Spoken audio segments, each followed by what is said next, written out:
Yo guys, how's it going? Welcome back into Rover Sports. And today we're going to be talking about Dave Gettleman.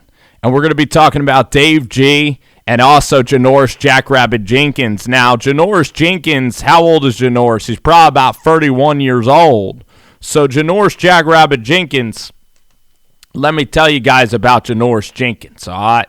So Jenkins, he's about 31 years old. He's pissed off at the New York Giants, and the Giants are trying to shop him. And for this season, I want to see what Corey Ballantyne's all about. I want to see what Julian Love is all about. Janoris Jenkins is 30 years old. He's from Pahokee, Florida. And I want to see what these young kids are all about. I want to see Ballantyne play.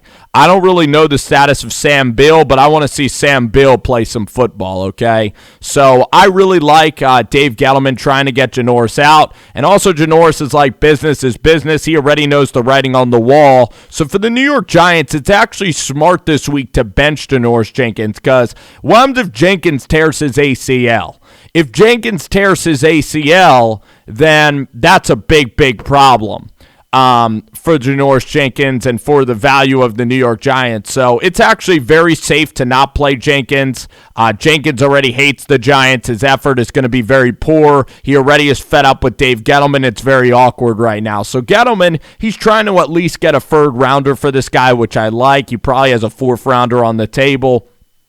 I'm not one of these guys either. I'm not one of these guys that is like, I'm not going to trade him to the Eagles. I'm not going to trade him to a division rival. The Eagles' pass coverage sucks. And Rasul Douglas is not playing that well. Jalen Mills is barely getting back from injury. Ronald Darby's hurt, and Sidney Jones has been nothing but a failure and a bust. He can't tackle, and he also gets burned as a cornerback. He's been nothing but a failure. So if the Eagles want to give you a second or a third rounder for Janoris Jackrabbit Jenkins, the Eagles anyway this year are probably not going to beat the Cowboys. They're a team that's probably going to lose to Buffalo, go to 3-5. They then play the Patriots. They'll be 3-6 or whatever, 4-6, 5-6. They already have 6 losses.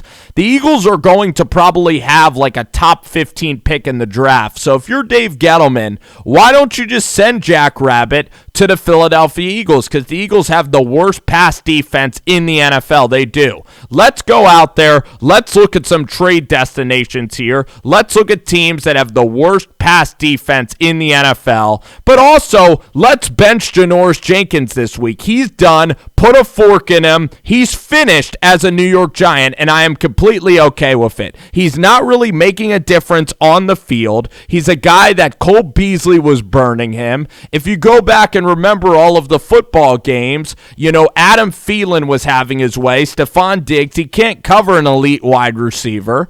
So when you look at Jenkins, he's a bad tackler. He's not a physical tackler. And you have Corey Ballantyne, and you got to let these young kids play. You got to let Dave Gettleman's young kids play because this season is over for the New York Giants. It's over. Newsflash, it's over. I was dead wrong about this team. I was dead wrong. I said that Dave Gettleman did a spectacular job. I said that Jenkins would be good this year. I said that Eli would play the entire season and that the Giants offense would be very good with Saquon Barkley. I said Nate Solder, the offensive line with Mike Remmers. I thought that offensive line would be really good, but I also thought James Bettcher in the defense would take a step. I thought Lorenzo would play better.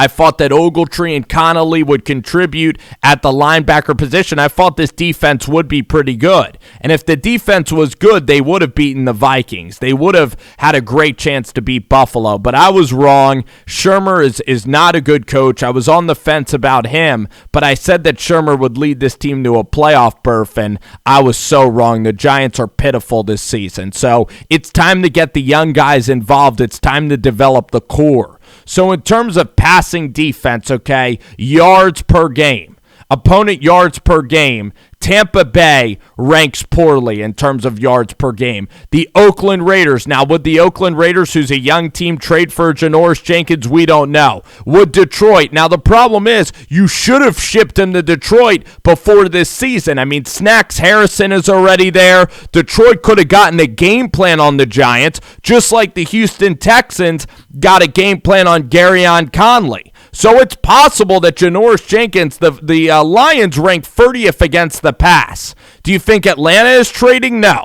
Would Baltimore trade? Baltimore not good against the pass either. They give up 265. The Cardinals, you could potentially trade to the Cardinals. You could look at the Jets as a possible trade destination. Indianapolis, I don't know if they're going to go for that. So then you go down the list, you get to pretty good teams. But Detroit is a big-time possibility, and you're playing them this week, so Dave Gettleman is going to meet with Bob Quinn, and you traded Snacks Harrison already to Detroit, so you could get a fourth-rounder for him, and I would do it, okay? Because say that something bad happens to Jenkins in this game, God forbid he gets hurt, because Janoris Jenkins, listen, as a Giants fan, I don't hate the guy. It's not even like an Eli Apple situation. The guy was a vital part of locking down Dez Bryant in 2016. He had a few really good years. 2017, 2016, he played at an elite level for the New York Giants. He was very good on the St. Louis Rams before they moved out to LA. So the guy's had a good career. He's been a pretty good teammate for the Giants. He really has been a good teammate. And right now it's the end of the wall, or it's the end of the run. So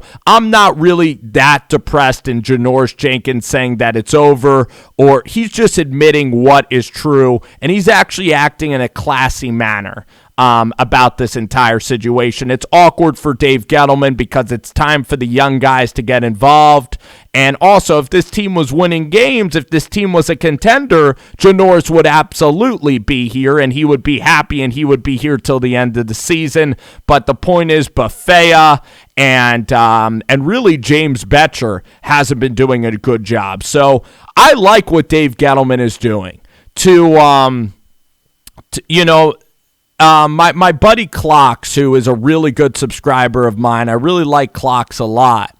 And what he was actually asking me was, he was saying, hey Spencer, hey Rover, you said that this Giants team would be great this year and that Dave Gettleman was this savior for this franchise, and then in the same breath, you're insulting Dave Gettleman. And that made me go back and kind of restructure and concise my thoughts on how Dave Gettleman is doing, and I like what Dave Gettleman is doing. I believe the problem is Pat Shurmur. Last week, the Giants in the NFL this year, with a rookie quarterback and Saquon Barkley playing about half the games, they rank 24th, I believe, in running the football. They only run the ball about 16 to 18 times a game. Last week, the run-pass ratio in a close game in horrible weather was 35 to 18. Pat Shurmur gets credit for building a decent offense in Minnesota, when really Minnesota's offense with Case Keenum, they had elite receivers. They had Stephon Diggs, they had Adam Thielen, and if you look at that strength of schedule, it was very weak. And if you also go back to the personnel that Mike Zimmer had in 2017, it was a top 5 defense with Everson Griffin in his prime. Brian Robinson was still playing on that defensive line. Daniil Hunter, Linval Joseph. So the Vikings, back when they made the NFC Championship in 2017, they had an amazing defense. So it's very easy to play offense and to possess the ball when your defense continues to give you opportunities and chances. So even with Case Keenum, that offense wasn't that explosive. I just believe Shurmur's a lame duck coach, and I like Gettleman. I would keep Gettleman, and I believe Gettleman should be involved in the next potential hiring of a head coach. Now, if an elite head coach is not going to come here because of Dave Gettleman, I would prioritize a Kellen Moore or a Joe Brady or an elite head coach. And then for Dave Gettleman, unfortunately, I like the team that Dave has built, but then unfortunately his time will be up in New York. But I still will appreciate Dave Gettleman because I believe in 2 years, the Giants, with their cap space, with the draft picks, with the team that Gettleman has built, in 2 years this will be a playoff team. And you're seeing Odell Beckham go to Cleveland. You're seeing Olivier Vernon go there. And I'll tell you what, you talk to Browns fans, they desperately missed Jabril Peppers. They desperately missed Kevin Zeitler. So the Giants, you could argue, have absolutely won the Cleveland Browns trades under Dave Gettleman. So those are my concise thoughts. I like what Dave Gettleman is doing here in New York, okay? And I hope that the Giants can get a third for Janoris Jenkins. If it's a fourth, you'll have to take it. But I don't mind. I'm not a pity person. I'm not petty. I don't mind trading Jenkins to the Philadelphia Eagles for a third-round pick whatsoever. Get the best deal.